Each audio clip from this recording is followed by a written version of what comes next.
ప్రియమైనటువంటి దేవుని వల్ల ప్రపంచంలో దేశంలో అనేకమైనటువంటి సంఘాలు ఉన్నాయి.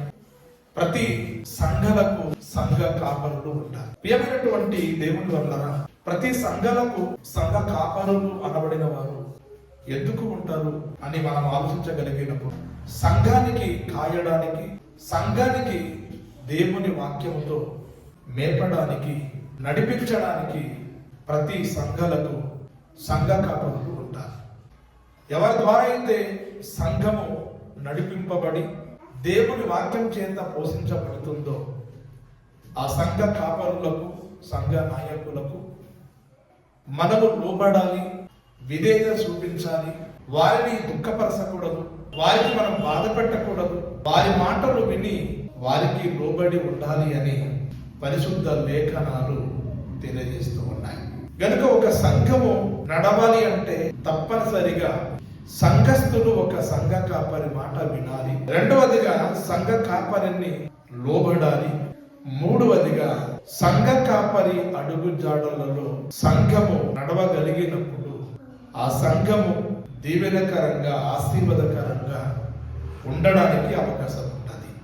చాలా మంది దేవుని మాటలు వింటూ ఉంటారు, సంఘ కాపరి ద్వారా ప్రార్థన చేయించుకుంటారు, సంఘ కాపరి ఆధ్వర్యములో వారి యొక్క శుభకార్యాలు జరిగిస్తూ ఉంటారు. కానీ చాలా మంది పిల్లల సంఘ కాపరుల అడుగు జాడలలో చాలా మంది నడవలేకపోతూ ఉన్నారు. సంఘ కాపరుల అడుగు జాడలలో మనము నడవాలి అంటే తప్పనిసరిగా సంఘ కాపరిని గౌరవించి, సంఘ కాపరి మాటల్ని విని అతనికి లోబడుతూ అతనికి మనము అనుసరించాలి. అతని ఒక అడుగు జాడల్లో మనము నడిచినప్పుడు అది మీకు దీవెనకరంగా, ఆశీర్వాదకరంగా ఉండడానికి అవకాశం ఉంటుంది. మీరు ఎప్పుడు కూడా ఒక సంఘ కాపరిని పాలవడం నేర్చుకోవాలి. అతని అడుగు జాడల్లో నడవడానికి మీరు ప్రయత్నం చేయాలి. ఒక సంఘానికి ఒక సిద్ధాంతం ఉంటుంది, ఒక సంఘానికి ఒక రూల్ ఉంటుంది. సంఘములో ప్రతి ఆదివారము సంఘ ప్రకటనలు ప్రకటింపబడుతూ ఉంటాయి. మీ సేవకుడు ఎలా బోధిస్తూ ఉన్నాడు, మీ సేవకుడు ఎలా ప్రార్థిస్తూ ఉన్నాడు, మీ సేవకుడు ఎలా పాడుతూ ఉన్నాడు, ఎలాంటి పాటలు పాడుతూ ఉన్నాడు, మీ యొక్క సేవకుని యొక్క గుణగణాలు ఎటువంటివి, అతని యొక్క క్యారెక్టర్, అతని యొక్క నడక ఏ విధంగా ఉంది అన్నటువంటిది సంఘస్థులైనటువంటి మీరు, ఆత్మీయ కుమారులైనటువంటి మీరు ప్రతి క్షణం కూడా ఒక సేవకుని ఒక అడుగు జాడలలో గమనించి అతని అడుగు జాడల్లో నడవడానికి మనము ప్రయత్నం చేయాలి. సంఘ ప్రకటన ప్రకటింపబడుతుంది, కానీ మీరు నడిచేది వేరు విధంగా ఉండకూడదు. కొన్ని రూల్ అండ్ కండిషన్స్ సంఘములు బోధకుడు ప్రకటిస్తున్నప్పుడు మీ ఆలోచన విధానం కానీ, మీ తలంపులు కానీ, మీ యొక్క నడవడికలు కానీ ఏమాత్రం కూడా ఉండడానికి వీల్లేదు. సత్యానికి స్తంభము లాంటిది మన సంఘము గనుక బోధ విషయములు కానీ, పాఠన విషయములు కానీ, నడిపింపు విషయములు కానీ, ప్రార్థన విషయములు కానీ, పాటల విషయములు కానీ మన సంఘము ఖచ్చితంగా వాక్యానుసారంగానే నడుస్తూ ఉంటుంది. కనుక బోధకుడు బోధిస్తున్న ప్రతి మాటలకు, తన అడుగు జాడలకు మీరు గమనించి నడవవలసినటువంటి అవసరత ఎంతైనా ఉంది. బైబిల్లో మనము చూడగలిగినప్పుడు ప్రియులారా, యోహాను సువార్త 5వ అధ్యాయము 19వ వచనాన్ని దయచేసి ఎవరైనా చదవండి ప్రియులారా. కాబట్టి యేసు వారికి ఇట్లు ప్రత్యుత్తరం ఇచ్చెను, తండ్రి ఏది చేయుట కుమారుడు చూసునో అదే కాని తనంతట తాను ఏది కూడాను చెయ్యలేనడు. ప్రియమైనటువంటి దేవుని వల్లరా, ఈ మాటలు ఎవరు చెప్తూ ఉన్నారు అంటే సాక్షాత్తుగా లోకరక్షకుడైనటువంటి యేసుక్రీస్తుల వారు చెప్తూ ఉన్నాడు. ఎవరి గురించి యేసుక్రీస్తు వారు ఈ మాట చెప్తూ ఉన్నాడు అంటే తన గురించి చెప్పుకుంటున్నాడు. రెండవదిగా పరలోకమందున్న కన్నతండ్రి అయినటువంటి, సృష్టికర్త అయినటువంటి దేవుని గురించి ఇక్కడ ప్రియులారా యేసుక్రీస్తుల వారు చెప్తూ ఉన్నాడు. ఇక్కడ ఏమని చెప్తున్నట్టు ప్రియులారా, తండ్రి ఏమి చేయుట కుమారుడు చూసునో అదే చేస్తాడు, కానీ తనంతట తాను ఏది కూడాను చేయలేరు. అంటే దీని అర్థం ఏంటంటే, యేసుక్రీస్తు వారు తండ్రి గురించి చెప్తున్నాడు ఏమనంటే, పరలోకమందున్న నా తండ్రి అయినటువంటి దేవుడు ఏం చేస్తూ ఉన్నాడో అది చూసినటువంటి నేను నా తండ్రి ఆలోచన ప్రకారంగా, నా ఒక తండ్రి చిత్తము ప్రకారంగా, నా తండ్రి ఎలాగైతే చేస్తూ ఉన్నాడు, ఎలాగైతే జరిగిస్తున్నాడో నేను కూడా సేమ్ మా నాన్నకు చూసి మా నాన్నలాగా నేను ఈ భూమి మీద బోధిస్తున్నాను, మాట్లాడుతున్నాను, నడుస్తూ ఉన్నాను, మీరు నడవలని బోధిస్తూ ఉన్నాను అని యేసుక్రీస్తు వారు తండ్రిని గొప్ప చేసి మాట్లాడుతున్నారు. అంటే ఈ వాక్యాన్ని బట్టి మనకేమర్థమవుతుంది? తండ్రి అడుగు జాడలలో యేసుక్రీస్తు వారు నడుస్తూ ఉన్నారు. తండ్రిని గౌరవించి, తండ్రిని విలువనిచ్చి, తండ్రి ఎలాగైతే ఉన్నాడో, తండ్రి ఏమైతే చేస్తూ ఉన్నాడో, తండ్రి ఏ విధంగా అయితే నడుస్తూ ఉన్నాడో, సేమ్ అదే విధంగా నేను కూడా భూమి మీద నా తండ్రిని అనుసరించి ఫాలవుతూ నడుస్తూ ఉన్నాను. నా అంతటా నేను ఏది కూడాను చెప్పటం లేదు, నా అంతటా నన్ను ఏది కూడాను బోధించడం లేదు. నా సొంత సిద్ధాంతము కానీ, నా సొంత ఆలోచన కానీ, నా సొంత ఉద్దేశము కానీ, నా సొంత సిద్ధము కానీ నేను ఈ భూమి మీద నెరవేర్చడానికి రాలేదు. కానీ పరలోకమంటున్న తండ్రి ఎలాగైతే నడుస్తూ ఉన్నాడో, ఎలాగైతే బ్రతుకుతున్నాడో, ఏమైతే చేస్తూ ఉన్నాడో దాని ప్రకారంగా నేను నడుస్తూ ఉన్నాను అని చెబుతూ, వీళ్ళగా తండ్రి ఏమి చేయుట కుమారుడు చూసునో అదే చేస్తాడు, కానీ తనంతట తాను ఏది కూడా చేయాలి. తండ్రి ఏం పని అయితే చేస్తే తన కొడుకు కానీ తన కుమార్తె కానీ అదే పని చేస్తారండి. మీ తండ్రి ఆలోచనలు వేరు, మీ ఆలోచనలకి వేరుగా ఉంటే సూట్ అవ్వదు, మ్యాచింగ్ అవ్వదు. కనుక నేను పాడే పాటల విషయంలో కానీ, నేను బోధించే బోధ విషయంలో కానీ, మన సంఘములో ఉన్న సిద్ధాంత విషయంలో కానీ, మన సంఘములో ఉన్న రూల్ అండ్ కండిషన్ విషయంలో కానీ ఒక ఆత్మీయ తండ్రిగా నేను ఎలాగైతే నడుస్తూ ఉన్నాను, ఎలాగైతే బోధిస్తున్నాను, ఎలాగైతే నడవాలనేసి నేర్పిస్తూ ఉన్నానో, నన్ను చూసి నా అడుగు జాడలలో మీరు నడిచినప్పుడు సంఘము స్థిరపడి బలపడి, సంఘము చాలా ఉన్నతంగా విస్తరించి అభివృద్ధి పొందడానికి అవకాశం ఉంటుంది. చాలా మంది తండ్రి చిత్తాన్ని, తండ్రి ఆలోచనని వెన్నుపోటు పొడుస్తూ ఉంటారు. తండ్రి సంకల్పాన్ని చాలా మంది దెబ్బతీస్తూ ఉంటారు. మనందరికీ తెలుసు ప్రియులారా, వైఎస్ రాజశేఖర రెడ్డి గురించి మనందరికీ తెలుసు.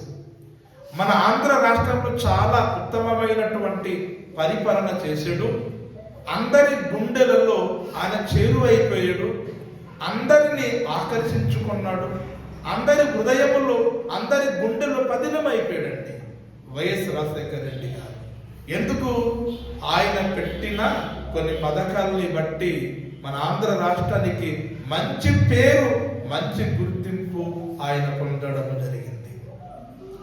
దాని తర్వాత తన కుమారుడైనటువంటి జగన్మోహన్ రెడ్డి గారు తండ్రి బాటలో నడవాలని ఒక పార్టీని పెట్టాడు. తండ్రి అడుగు జాడలో నడవాలి అని ఒక పార్టీని పెట్టాడు. అతను కూడా తన తండ్రి లాగానే ఎన్నో పథకాలు పేద ప్రజలను ఆయన ప్రకటించడం జరిగింది, ఇవ్వడం జరిగింది. జగన్మోహన్ రెడ్డి గారికి ఎప్పుడు పేరు వచ్చింది? తన తండ్రి అడుగు జాడలను నడిచినందుకు. తన తండ్రి పెట్టిన పథకాలు తాను కూడా పెట్టాడు కనుకనే తండ్రిని బట్టి జగన్మోహన్ రెడ్డి గారికి పేరు వచ్చింది. మీ ఆత్మీయ తండ్రి వాక్యానుసారంగా సత్య సంబంధమైనటువంటి మాటలు ఏమైతే బోధిస్తూ ఉన్నాడో దానిని మీరు లోబడి, మీరు గైకొని, మీరు నడిచినట్లయితే అప్పుడు మీ ఆత్మీయ తండ్రిని మీరు గౌరవించినట్లు అవుతుంది. సత్యవాక్యము చాలా ఉన్నతంగా ముందుకు వెళ్ళడానికి అవకాశం ఉంటుంది. నా ఆలోచనలు వేరు, మీ ఆలోచనలు వేరు. నా సిద్ధాంతం వేరు, మీ సిద్ధాంతం వేరు. నా ప్రార్థన విధానం వేరు, మీ ప్రార్థన విధానం వేరు. నా పాటల విధానం వేరు, మీ పాటల విధానం వేరు. నా బోధ వేరు, మీ ఆలోచనలు వేరుగా ఉన్నట్లయితే పిల్లరా సంఘము ఎప్పుడు కూడా అభివృద్ధి పొందడానికి అవకాశం ఉండదు. గనుక ఒక నాయకుడుగా, ఒక సేవకుడుగా, సంఘములో దేవుడు ఒక పెద్దగా నన్ను నియమించాడు. కనుకనే పిల్లరా నేను చెప్పినట్లుగా మీరు నడవాలి. నా ఆలోచనలకి భిన్నంగా ఉండకూడదు. మీ ఆలోచనలు నా ఒక సిద్ధాంతములకు మీ సొంత సిద్ధాంతాలు వేరుగా ఉండకూడదు. యేసు ప్రభువు ఎంత మాట చెప్తున్నారండి, నా తండ్రి ఏమి చేయుట నేను చూచుచున్నానో అదే చేస్తూ ఉన్నాను. అంటే నా తండ్రి ఎలాగైతే చేస్తూ ఉన్నాడో, నా తండ్రి ఎలాంటి పనులు కలిగి ఉన్నాడో, ఎలాంటి ఆలోచన కలిగి ఉన్నాడో, నా తండ్రి లాగానే నడుస్తూ ఉన్నాను నేను. నా తండ్రి చేయమని చేస్తున్నాను, అతనిలాగానే నేను నడుస్తున్నాను. నా అంతటా నేను ఏది కూడా చేయటం లేదు అన్నాడు. ప్రియమైనటువంటి దేవుని వల్ల తండ్రి అడుగు జాడల్లో మనము నడవాలి. ఆత్మ తండ్రి అడుగు జాడల్లో మనం నడవాలి. సంఘ కాపరి ఒక అడుగు జాడల్లో మనం నడిచినట్లయితే మనకు దీవెనకరంగా, ఆశీర్వాదకరంగా ఉంటుందండి. నేను ఎలాగ చేస్తే మీరు అలాగ చేయగలగాలి. నేను చేసే ప్రార్థనలో కానీ, నేను పాడే పాటల్లో కానీ, నేను చదివే విధానము కానీ, లేకపోతే ఇలా బోధించే బోధ విధానంలో కానీ మన సంఘం ఒక సిద్ధాంత ప్రకారంగా మీరు నడిచినట్లయితే దీవెనకరంగా, ఆశీర్వాదకరంగా ఉండడానికి అవకాశం ఉంటుంది. ఇకపోతే ప్రియులారా, ఫిలిప్పులకు రాసిన పత్రిక 3వ అధ్యాయము 17వ వచనం, సహోదరులారా మీరు నన్ను పోలి నడుచుకునుడి, నేను క్రీస్తుని పోలి నడుచుకునుచున్న ప్రకారము మీరు నన్ను పోలి నడుచుకునుడి. అంటే ఒక సంఘానికి నడిపిస్తున్నటువంటి దైవజనుడు, సంఘానికి నడిపిస్తున్నటువంటి నాయకుడు, సంఘాన్ని నడిపిస్తున్నటువంటి సేవకుడు ఎవరిని పోలి నడుస్తాడు తెలుసా అండి? దేవునికి పోలి నడుస్తాడు. అనగా మన ప్రభు అయినటువంటి యేసుక్రీస్తు వారి అడుగు జాడలలో నడుస్తాడు. తనకు ఆదర్శంగా, తనకు మాదిరికరంగా తీసుకుంటాడు.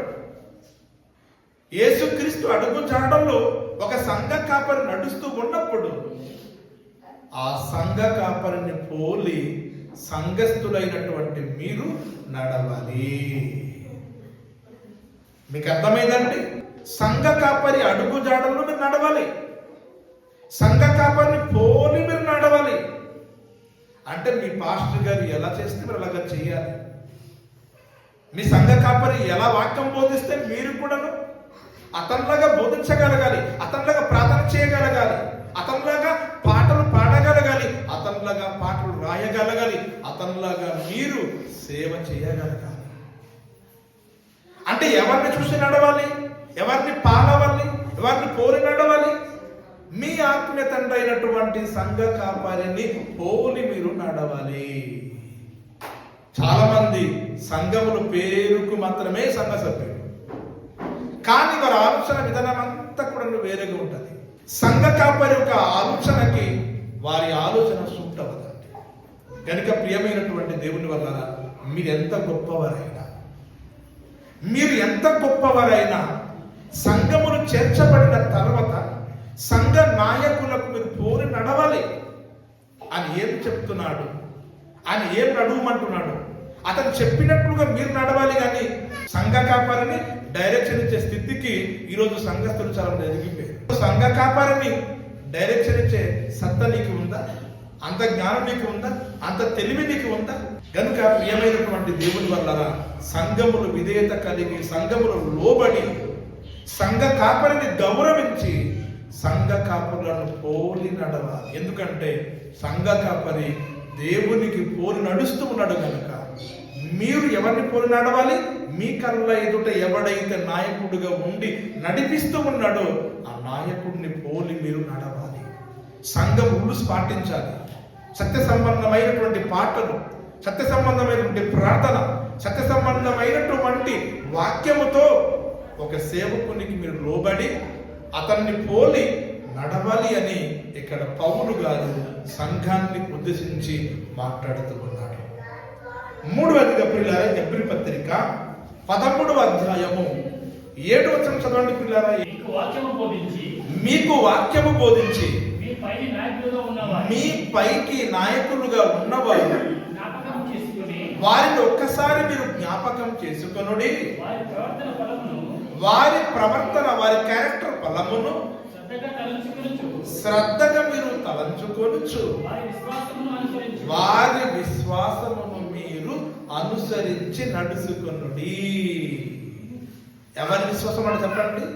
మీ సంఘ కాపరి విశ్వాసం. మీ యొక్క నాయకుడు ఒక విశ్వాసం, మీ నాయకుడు ఒక మార్గం, మీ నాయకుడికి ఉన్నటువంటి భక్తి, మీ నాయకుడికి ఉన్నటువంటి విశ్వాసాన్ని మీరు అనుసరించి మీరు నడవండి అని బయలుదేరు. అంతేగాని సేవకుడు ఆలోచన వేరు, మీ ఆలోచన వేరు. సేవకుడు ఉద్దేశం వేరు, మీ ఉద్దేశం వేరు. సేవకుడు బోధ వేరు, మీ బోధ వేరు. సేవకుడు సిద్ధాంతం వేరు, మీ సిద్ధాంతం వేరు. ఆ విధంగా ఉండకూడదు. మీ పైన ఎవరైతే నాయకులుగా, సంఘ కాపరులుగా, ఆత్మీయ తండ్రిగా ఎవరైతే ఉండి నడిపిస్తూ ఉన్నారో వారి విశ్వాసాన్ని మీరు అనుసరించండి. మీ పాస్టర్ గారికి ఉన్న భక్తి ఎటువంటిది? మీ పాస్టర్ గారికి ఉన్న విశ్వాసం ఎటువంటిది? మీ పాస్టర్ గారు బోధించే బోధ విధానం ఎటువంటిది? మీ పాస్టర్ గారు చేసే ప్రార్థన ఎటువంటిది? సంఘముకు రూల్ ఎటువంటిది? సంఘానికి సంబంధించిన వాక్యం ఎటువంటిది? ఇవన్నీ కూడా గమనించి అతనికి అనుసరించి మనము నడవాలటండి. తెలుసా? తండ్రి ఏమి చేయుట చూసునో కుమారుడు అదే చేస్తాడు. తనంతట తను ఏది కూడా చేయాడు. ఇది యేసుక్రీస్తు వారికి ఉన్న క్యారెక్టర్ అండి. నీ తండ్రి ఎలాగైతే చేస్తాడో చూడు. నీ తండ్రిలో ఉన్న విశ్వాసం, నీ తండ్రిలో ఉన్న భక్తి, నీ తండ్రిలో ఉన్న బోధ, నీ తండ్రిలో ఉన్న ప్రార్థన, నీ తండ్రిలో ఉన్నటువంటి విధానం ఒక్కసారి చూడు. సంఘం ఒక విధానం చూడు, వాక్యం ఒక విధానం చూడు. అరకు వెలుగులో ఉన్నటువంటి క్రైస్ట్ చర్చి సంఘ సిద్ధాంతము, దాని ఒక రూలు, దాని ఒక విధి విధానాలు ఏ విధంగా ఉన్నాయో దాని ప్రకారంగా నడవాలి, దాని ప్రకారంగా అనుసరించాలి అని దేవుని వాక్యము చెప్తూ ఉంటే సంఘాన్ని పక్కన పెట్టి, సంఘ నాయకుడు ఒక ఆలోచనని పక్కన పెట్టి సొంత సిద్ధాంతాలు తీసుకొచ్చి ఇది అక్కడ అలాగున్నాయి కనుక ఇది పెడదాం, ఇక్కడ వాళ్ళు ఆ విధంగా నడుస్తారు కనుక మనమేలాగా నడుద్దాం అని దయచేసి మాయ మాటలు కానీ మన సంఘానికి తీసుకురావడానికి వీలు లేదు. అర్థమైందండి?